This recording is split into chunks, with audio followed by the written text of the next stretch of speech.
And you know the saddest part, bro? After waiting 4 years on black people, I decided to start hiring whites. And guess what?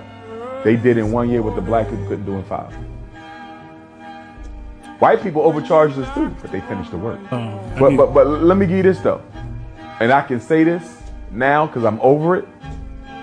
FDMG to almost every black contractor we ran into was nothing but a hustle and a way to get a quick bag. When I look back, they simply used us to get money. They didn't care about me. They didn't care about their school. They didn't care about our kids. We were just a quick hustle. Before we got to school, people was all over the internet saying, as soon as you get to school, we're gonna do the work for free. Y'all probably heard that. Once you get to school, I'm gonna do the plumbing for free. Once you get to school, nobody did anything for free.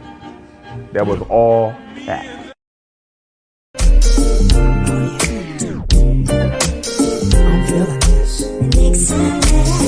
I'm your professor, I will test you in the worst way. Don't bring a scantron, it's pop quizzes all day. Cause of our chemistry, we do biology. What's happening, fam? L.A.R. movement still moving. Subscribe or die trying. You see the thumbnail, more importantly, you saw the link. I remember when this happened back in the day. I remember him talking about this. It's old, but there's some things that need to be addressed with this at this particular point. And one of his, on one end, people was like, yo, was he asking for a hookup? Because people said they would do it for free. No, but he was paying people, you know. And maybe it's growth. Maybe I said something different back in the day. I have no idea right now. But I do remember this part of it. Don't ask why people don't come back to the hood sometimes. You know, people invest in the hood, invest in it, do this, do that. And I said it before, sometimes we invest in, it's nothing wrong with investing in the hood. It's nothing wrong with investing in black people. It's something wrong because we're investing in the wrong people. Now, with Umar's situation with that, I can't necessarily say that because these people is in business to do business. When he says I pay people for a job and they didn't do it, what's the problem? And I've seen that for years, you know, with these contractors. You pay them, you pay them half the money and then they disappear. And here's the issue, you know, with black contractors, tradesmen or whatever. For one, they're older. That's one issue. But the other issue that's more important is this. Y'all got a bad habit of when y'all put out y'all resume of the work you did, y'all work one way for white people and y'all work one way for black people. You're inconsistent. See, you do this great job when it's white people because your slave mind, I got to do good for the white folk. The white folk, I got to do good now. I'm going to show these white folk how I can do it now. These white folks is great now. They going to pay me now. But then when you get to black people, it's like, you know what I'm saying? I don't feel like doing it, man. I don't, they getting on my nerves. Whoa, time out. Did they pay you though? Because see, it's one thing when somebody doesn't pay you, right? And you go, look, man, it's another thing when somebody pays you and you don't do your job.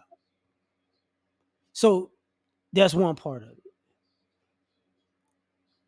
The other part of it is I don't think people realize how many times people from the hood tried to reinvest in the hood, and what happened was they got burned.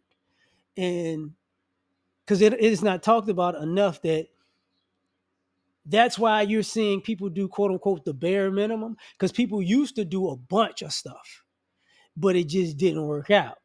You get what I'm saying? So people was treating people who come back and help the neighborhood like PPP loans. They just out there trying to get it, right?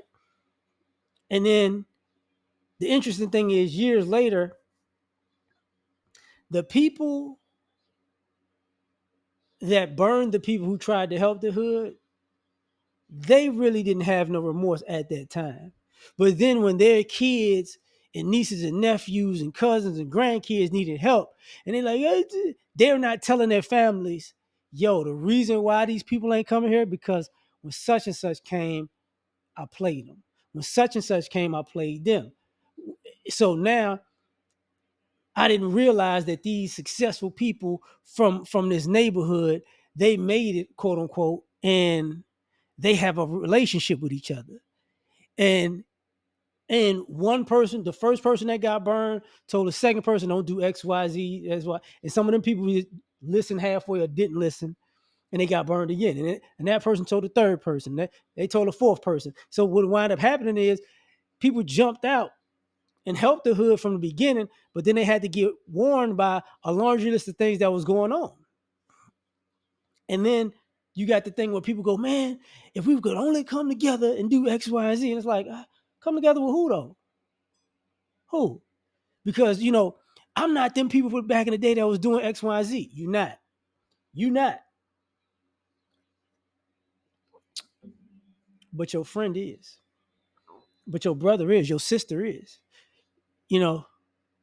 And you want to help, but you're not going to say, hey, don't help them because they're going to F this whole thing up. That's not what's being said. And then the other thing is there comes a point when people go, I'm going to just take my family out of here. And when people do that, people go, man, they just, they tired of, they tired of the things being the way that they are. It's like, yeah, but you didn't want to change things either. You know what I'm saying? Because what happens is they have people in the hood who live in the hood. They from the hood. They love the hood.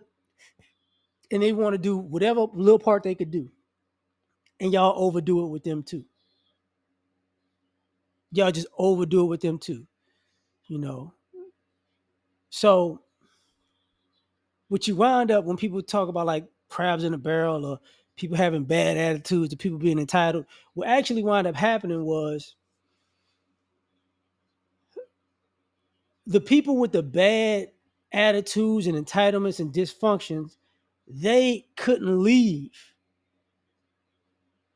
So their family is with them.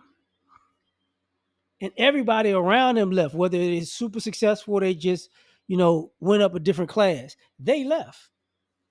And then you seeing these people elsewhere doing other things. You're like, well, man, why you ain't coming back? And it's like, because I don't want to be around you.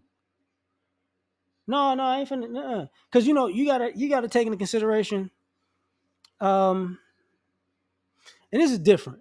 Like sometimes you go back to the hood, people know you from the hood, they don't mess with you like that. But in other times, people come back and they try you. You get what I'm saying? You be like, what? Like, you ain't from here. No, I'm from here. You just don't know that. Because I will say this: most times when people come back and show people you can make it out of this situation, it's really all love. But a lot of times it was because it's all like younger people. You know what I'm saying? Kids, teenagers, all that stuff. But when you get around them adults, it's something else.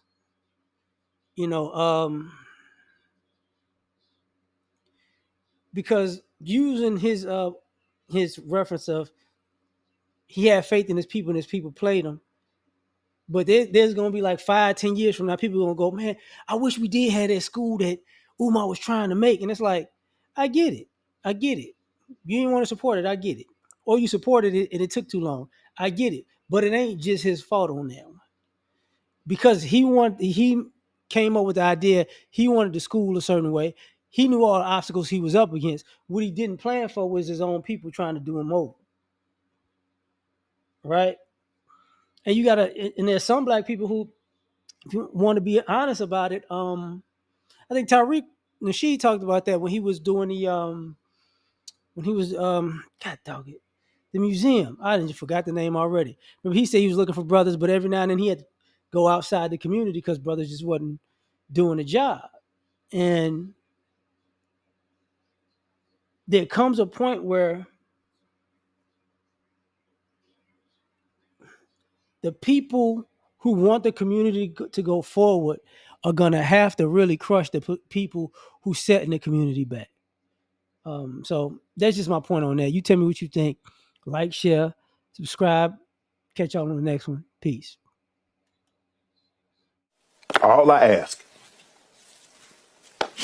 is when you lay your head on that pillow at night, know I gave you everything I had.